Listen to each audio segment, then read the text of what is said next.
Welcome back. From this point on, it's very handy to have a friend to help out and observe.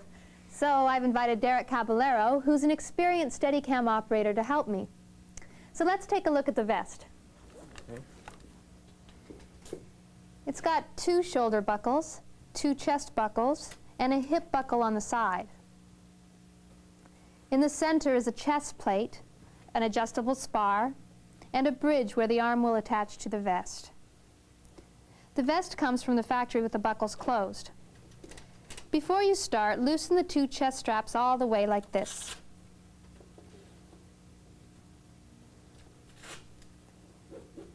And then open the vest by first releasing the hip buckle, then the chest buckle on the same side, and finally the shoulder buckle on the same side. Slide your right hand between the shoulder and chest pad of the buckled side, slip the vest on, and fasten the open shoulder buckle. Now fasten the chest buckle, and center the chest plate on your chest by tightening the chest straps evenly. Now pull down the vest to seat the shoulder pads on your shoulders. Loosen the chest plate locking knob. Now pull out the chest plate release pin and adjust the center spar up or down so the hip pad sits centered on your hip bones. Find the nearest hole and let the release pin pop back in and tighten the locking knob. Then fasten the hip buckle. If it's too tight to fasten, loosen the Velcro hip straps. Tighten the hip straps completely and evenly, making sure the Velcro ends of the straps are on the outside. When you're done, it should look like this. The strap should be horizontal on the hip pads, Okay. and the back pad should be centered on your back. Now loosen the bridge locking knob and pull out the locating pin. Now the bridge will slide freely up and down. Position the bridge at about the center of the available range of travel. Release the locating pin and adjust the bridge until it clicks into the nearest hole in the center spar. Then lightly tighten the bridge locking knob. Oh, by the way, the bridge is reversible. If by any chance yours is facing left, drop the bridge out and reverse it. Before proceeding, practice removing the vest. It comes off bottom to top. Undo the hip buckle first, then the chest buckle, then the shoulder buckle, and slip out of the vest. When you put it back on, you will not need to readjust the chest plate, spar, or hip straps. Before we attach the arm to the vest, let's take a moment to look at it. Its 2 main parts are the connecting arm, which attaches to the vest, and the articulating arm, which contains an elaborate spring mechanism to control and cushion vertical movement of the camera. The bright pin connects with the vest, and this dark-colored post connects with the gimbal. Now let's give the arm to Derek. Thanks, Brent. Now hold the arm like this and insert the connecting pin into the hole in the bridge. Check out the range of movement of the arm. Notice how these 2 elbows bend to change the arm's position. You should bend the elbows so the arm arcs from right to left. Now we're ready to adjust the arm for maximum camera weight. That way, when you put on the rig, you can be sure the spring action will support it. Press down on the articulating arm until the cable inside it is horizontal, like this. Then turn this weight adjustment knob clockwise until it stops.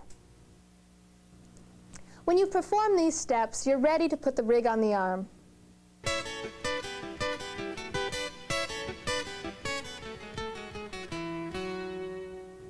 Okay, let's undock the rig from the grip stand.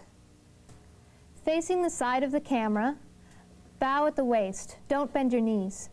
With your left hand, hold the gimbal mounting hole at the same angle as the post on the articulating arm. Place the post in the hole and work it in by straightening up and jiggling a little. Use one hand to hold the arm and gimbal together. With the other, pull out the aircraft pin and grab the center post. Now stand with your left shoulder next to the camera, bend your knees, straighten and step back from the stand to remove the sled from the docking bracket. Holding the Steadicam may feel awkward at first. Try replacing the sled in the docking bracket now before you get tired. Bow from the waist, put the center post in the bracket so the gimbal rests on the yoke. Push the aircraft pin back in. Jiggle a little to slide the post out of the gimbal. When you take the vest off, you must remove the arm first. If you like, you can hang the vest and the arm on the grip stand. When you don't have time to dock and undock, you can relieve some muscle tension by holding the rig closer to your body, or clasping the camera close to your chest. You can even sit down. The next step is to adjust the arm for the weight of your camera. To test the tension adjustment, move the arm to the middle of its booming range and let go. If it stays where it is, you're probably close to the right adjustment. If the arm rises, loosen the tension a bit by pushing the arm down until the cable is horizontal and turning the weight adjustment knob counterclockwise a little. Check it again. If it rises, loosen the tension. If it falls, increase the tension. For proper operating position, the camera should be on your left with the arm arcing across your body. Adjust the arc of the arm so the rig feels comfortable. Keep the camera fairly close to your body. The position of your body controls the Steadicam. When you lean your shoulders back and hips forward, the camera moves back. When you lean forward from the hips, the camera moves forward. Try holding your shoulders still and move your hips from side to side. The Steadicam moves with the tilt of your hips. If the Steadicam tends to drift to one side, scooch the angle of the suit on your body to correct the angle of the center spar. The idea is to learn to position your body so the camera stays in place with only light fingertip control from your hands.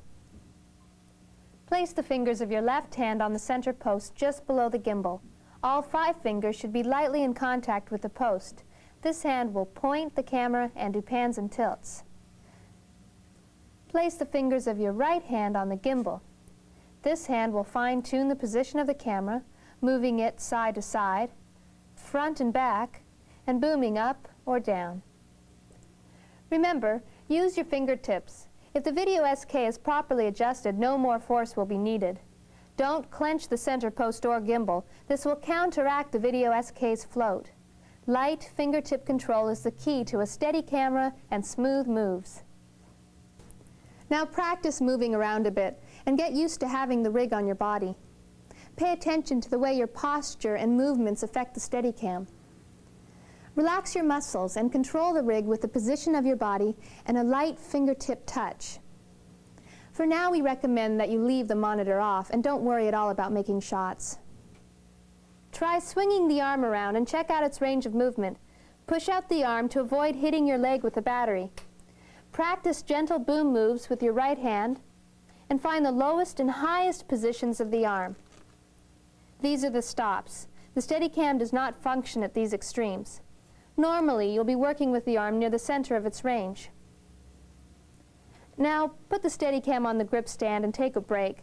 Stretch and relax. Don't worry, this is the most awkward you'll ever feel in your Steadicam. You'll gain endurance and coordination rapidly as you practice with it.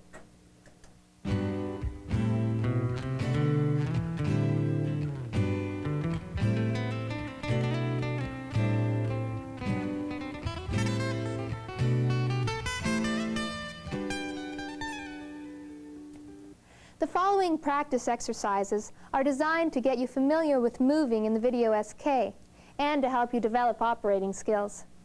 To prepare for the exercises, find a place where you can put a tape cross on a wall and a straight tape line on the floor that starts about 3 feet from the wall and runs straight about 20 feet. For the first practice exercises, we're going to leave the monitor off and get used to making simple moves. Position the arm across your body and the camera on your left side. Stand at one end of the tape line on the floor, with the center post directly over the line. Walk forward, keeping the center post over the line. If you have trouble keeping it there, adjust the position of the arm or your distance from the line. Don't forget, fingertips on the center post and gimbal. Then go back the other way. Lean forward as you start walking to get a smooth start. Go back and forth several times till you feel comfortable with this. For the second exercise, walk the line shooting back over your left shoulder. Shooting this way lets you see where you're going while walking ahead of the action. Keep the center post over the tape line as in the previous exercise. Remember to lean forward as you start walking. Do this several times until you're comfortable with it.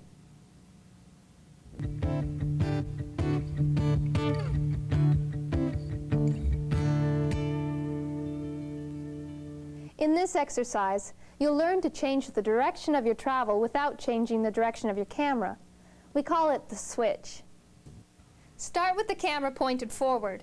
To start the camera moving back, step back with your right foot, step your left foot to your left across the tape line, pivot step your right foot across the line, and go.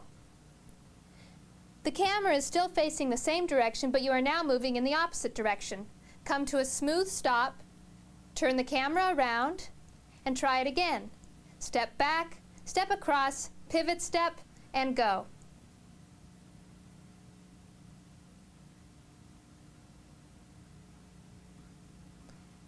As you pivot, let your fingertips slide around the center post.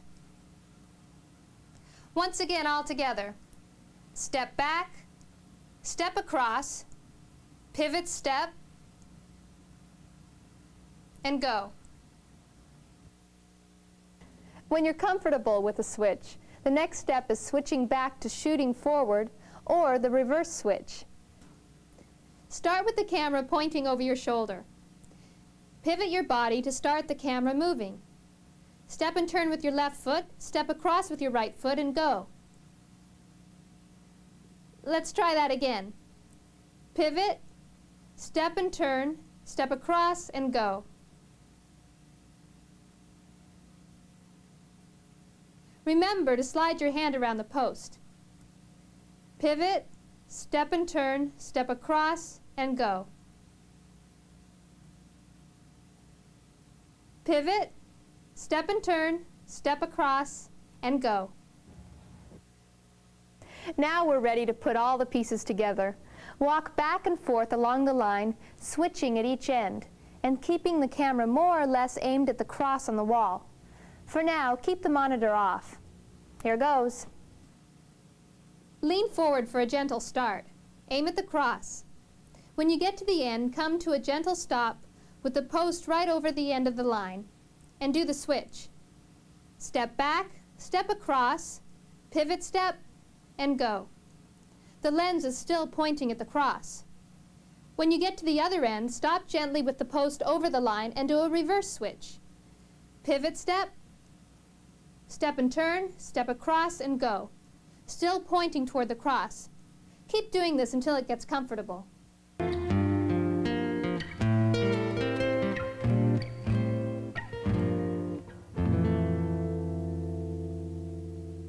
Finally, we're ready to turn on the monitor. Make a dot with your grease pencil on the center of the monitor screen. Power up your system and set the lens to a medium-wide angle. With your left hand resting lightly on the center post just below the gimbal, aim the camera so the dot is over the end of the horizontal tape line. Gently push with your fingertips to start the camera panning along the line. Then gently brake with your fingertips to stop the dot at the other end of the line. Go back and forth, feathering your starts and stops. Keep an eye on the monitor's bubble level. Then practice tilts the same way. Place the center dot on the bottom of the vertical tape line. Tilt up the line and stop, then tilt back down. Now we're ready to put all these skills together. Make sure you're in a wide angle for this one. Walk back and forth along the line as you did in exercise 5, doing switches and reverse switches to keep the lens aimed at the cross. But now keep one eye on the monitor and try to keep that dot in the center of the screen lined up at all times with the center of the cross. If you think you're getting good at this, put in some tape and try recording it. Play it back and see what you think. look for smooth moves, smooth starts, and smooth stops. If it gets too easy for you, you can always try zooming in a little. For all the rest of the exercises, we recommend that you run tape and check playback.